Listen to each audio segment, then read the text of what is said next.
dear beloved, Boss Mike, Cervera.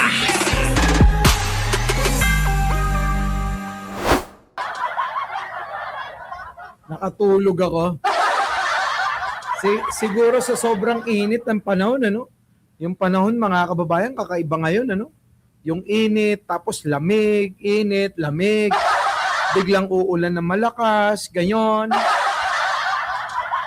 So anyways, mga kababayan, matutuwa kayo rito. Grabe ito, ha? Nako, Auntie Claire, mga kababayan, niresbakan si Amy Marcos. Talagang matindi tong si Manang Amy, ano? Talagang walang kadala-dala, ano? Mga kababayan ko, nakita nyo naman, ano? Talagang sukdulan kung magsinungaling yung mahabang baba na yun, eh. Oo. Pero eto, matindi. Hindi lang yan. Hindi lang ho yung pag-resback ni Yussi Claire Castro kay Auntie Claire ay kay Amy Marcos.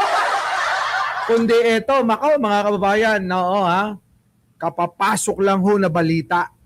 Hindi pa nyo makikita ito sa lathala, Sa akin pa lang. Chika boom boom ko pa lang. Trust rating ni Sara Duterte lalong sumadsad kasabay ng sa Senado. Grabe, mga kababayan, ito ay kinumisyon ng April 1 hanggang April 8, mga kababayan. Bagsak. Ang nakakatuwa ho, si Pangulong Bongbong Marcos tumaas.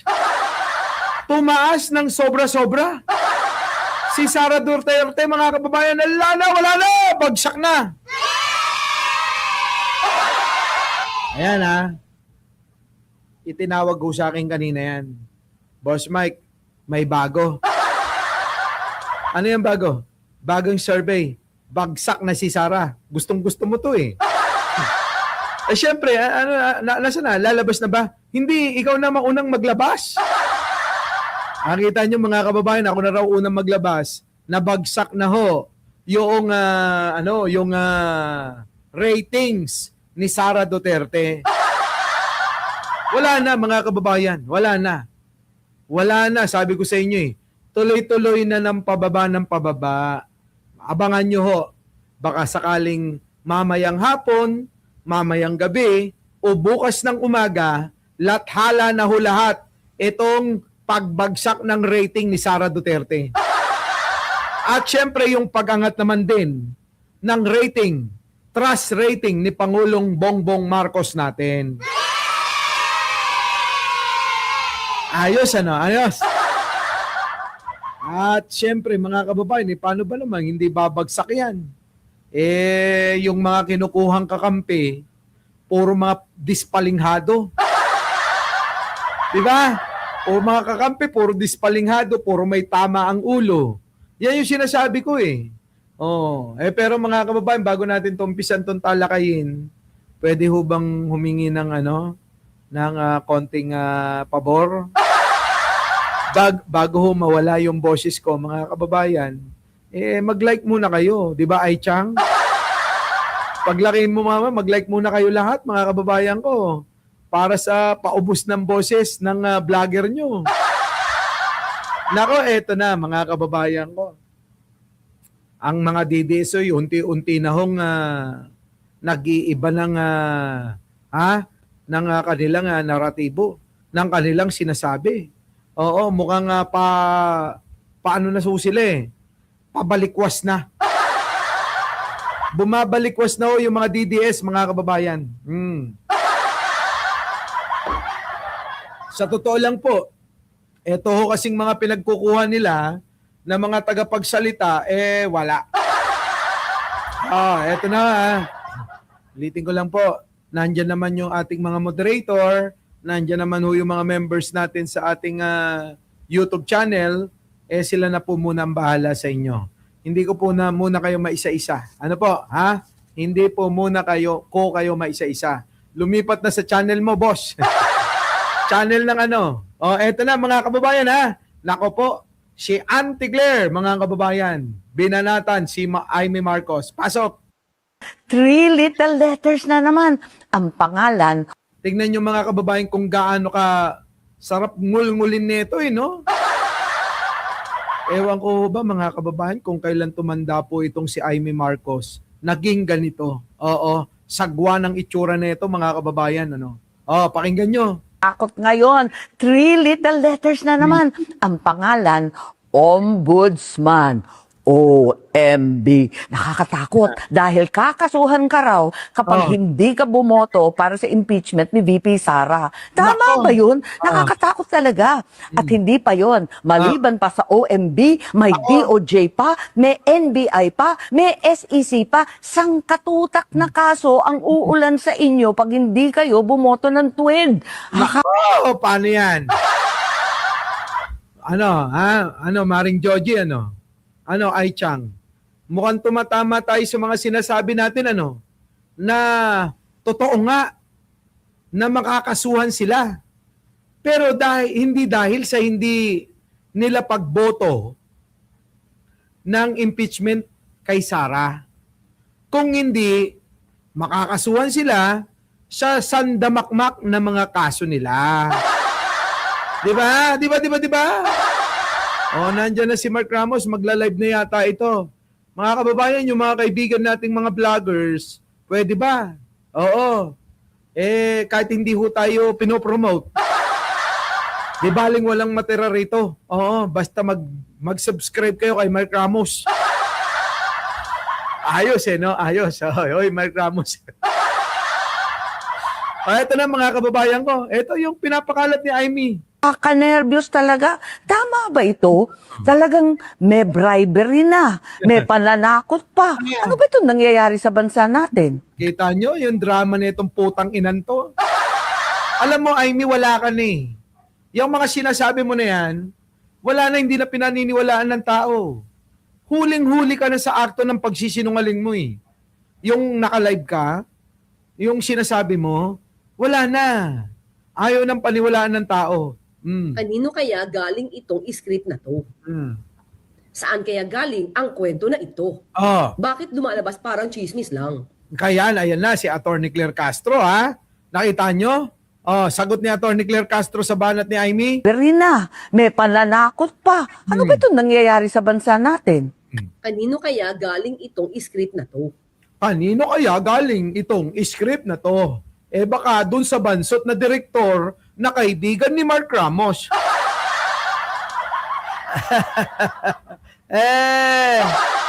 Atalay.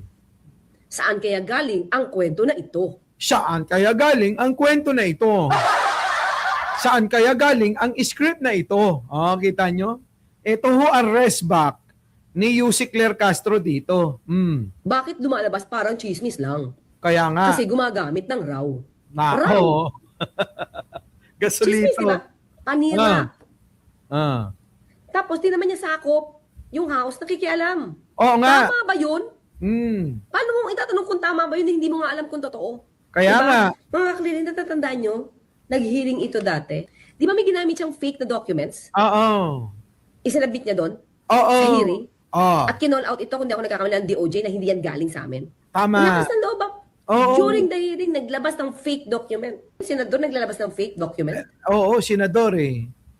Auntie Claire, Yussi Claire. Doon nga sa live niya nagsisinungaling harap-harapan Huling-huli yung pagsisinungaling niya Yung pagdadrama niya, sabi niya ayan na, binabaril na kami dito sa labas, galing sa loob. Binabaril na kami, Eka. Oo, dito, galing sa loob. Sinungaling talaga Ayan na, nakakatakot. Pinapasyok na kami, pinapasyok. Ito talaga, istorbo to si Mark Ramos no? Meron daw siyang, mga kababayan ko. Sinend. Ano ba sinend mo? Video ba yan? Oo, naku. Aming galing to Ikaw talaga, late na late ka na. Late ka na, yung binabare na yung baba. Di ba mga kababayan? Oh, eto yung balikan natin. Auntie Claire, ha? Auntie Claire, papaliwanag ko sa'yo. Tignan mo to, Auntie Claire, ha? Auntie Claire, oh, tignan mo yung pagsisinungaling ni Amy. Kaya wag ka na magtaka. Bistado na ng taong bayan yan eh. Oh. Ayan o. Ayan, oh. Ayan o. Ala, pumapasok na silang lahat. Ano ba yan? Bakit nagkakaputukan dito sa Senado? Hindi na ito normal. Oh. Ano ba naman to? Talaga bang dadakipin na kami lahat? Bakit Kita kami nyo? pinagbabaril dito? Kita nyo si Camille Villar, oh. Easing-easy, yan ba yung nagpapanik? Tignan nyo. Ayan, oh, nasa likod si Camille Villar. Ayan, oh, mukha bang nagpapanik si Camille Villar?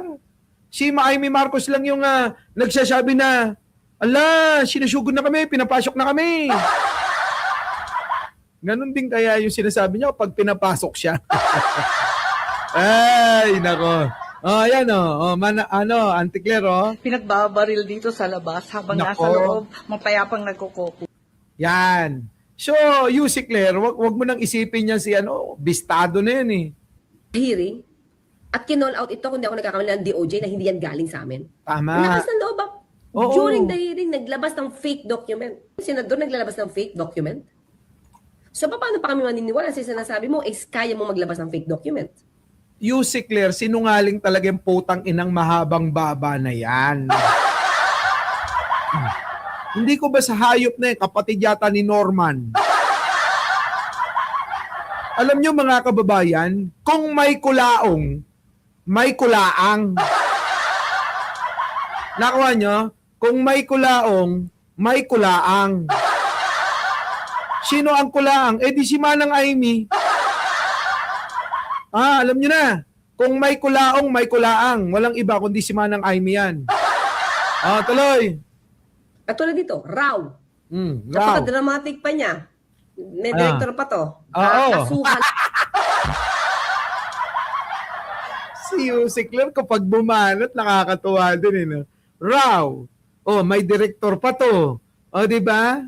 Eh para hong si Tarzan na may ungga eh, no? Si Amy, opposite ho ni Starsan. Sino nakakakilala kay Starsan? Tapos mayroon siyang ungga. Sige nga, patalasan nga tayo ng alala Addictus Rex. Sino nakakakilala kay Tarzan? Ay, Starsan pala, Starsan. Si Starsan kasi, merong ungga. Oo. Si Amy Marcos, meron din namang ungga. Oo. Di ba yung bansot na direktor? Yun yung ungga ni Amy Marcos. Di ba?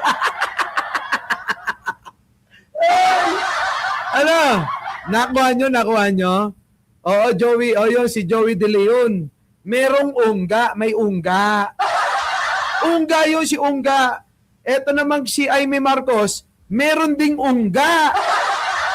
Sino yung ungga ni Amy Marcos? Eh di yung direktor na bansot. Tao pa ko ha!